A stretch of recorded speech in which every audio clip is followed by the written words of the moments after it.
अरे अब कुछ मत पूछ विमला, लाख जतन करने के बाद भी महीने के आखिर तक हाथों में चमन्नी भी नहीं बच पाती।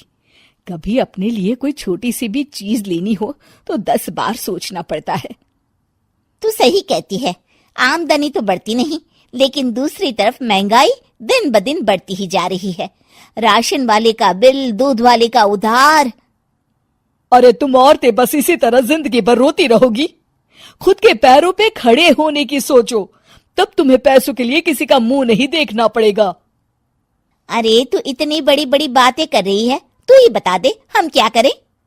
हम औरतें चाहे तो कोई छोटा मोटा व्यापार कर सकती हैं, जैसे कि साड़ी बेचने का।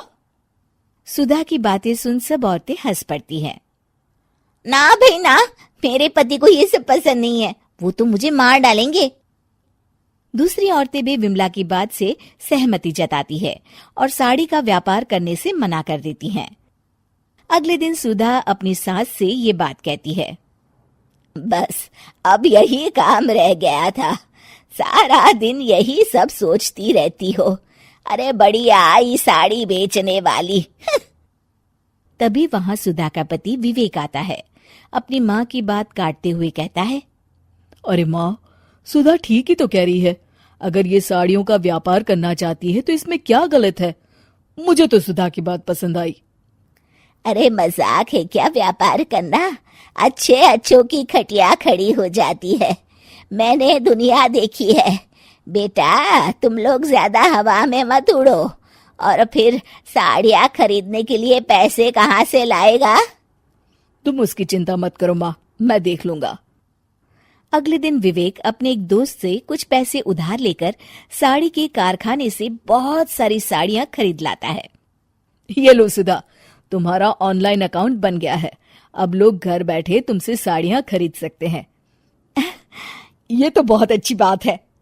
हाँ, और इतना ही नहीं, मैंने इसमें सभी नई डिजाइन की साड़ियों की फोटो भी अपलोड कर दी है। अब बस तुम देखती जाओ। कुछ दिनों के बाद, नमस्ते, मुझे सुधा जी से मिलना है। ओहो, तू कौन है और मेरी बहू से तुझे क्या काम है? माँ जी, मैं सुधा जी से साड़ियाँ खरीदने आया हूँ। अरे बड़ा बेवकूफ है तू, इतना बड़ा मीना बाजार छोड़कर यहाँ साड़ी खरीदने आया है। तेरा ऊपर का कोई पेच ढीला है क्या? अरे माँ जी, आप नहीं जानती, आजकल ऑनलाइन का जमाना है, समय और पैसे दोनों की बचत होती है। तभी वहां सुधा आ जाती है। सुधा बिरजू को साड़ियाँ दिखाती है। क्या बात है सुधा बहन जी, आपके पास तो बहुत ही सुंदर सुंदर साड़ियाँ हैं। एक काम करिए, ये वाली दे दीजिए और ये वाली भी। छोड़िए, एक काम करिए, ये सभी ही दे दीजिए। सुधा की सास हैरान रह जाती है। अरे इतनी साड़ी का तू करेगा क्या? अरे माँ जी, मेरी बीवी पहनेगी। अरे कितनी बीवियां है तेरी? माँ जी आप भी ना, बीवी तो एक ही है। पहले तो मैं 2-4 साड़ियाँ लेने आया था, लेकिन अब पूरी 20 साड़ियाँ ले जा रहा हूँ। ये लीजिए सुधा बहन जी, आपके पैसे, चलता हूँ। धीरे धीरे सुधा के द्वारा घर में खोली गई छोटी सी दुकान चल पड़ती है और देखते ही देखते सुधा के घर ग्राहकों की लाइन लग जाती है।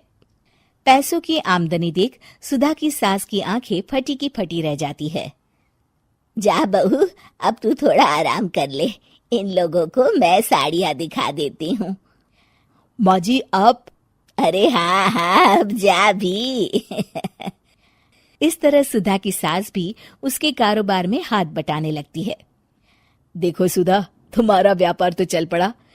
पिछले कुछ महीनों में इतनी कमाई हुई है कि तुम्हें यकीन नहीं होगा। सच? हाँ, और तुम्हें पता है माँ, दोस्त से लिया हुआ उधार भी चुकता करके अच्छे खासे पैसों की बचत भी हो गई है। सुधा की सास अपनी बहू और बेटी की कामयाबी पर बड़ा खुश होती है।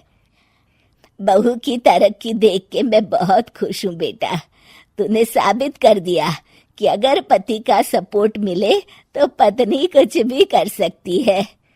जी माँ जी, आपने बिल्कुल सही कहा।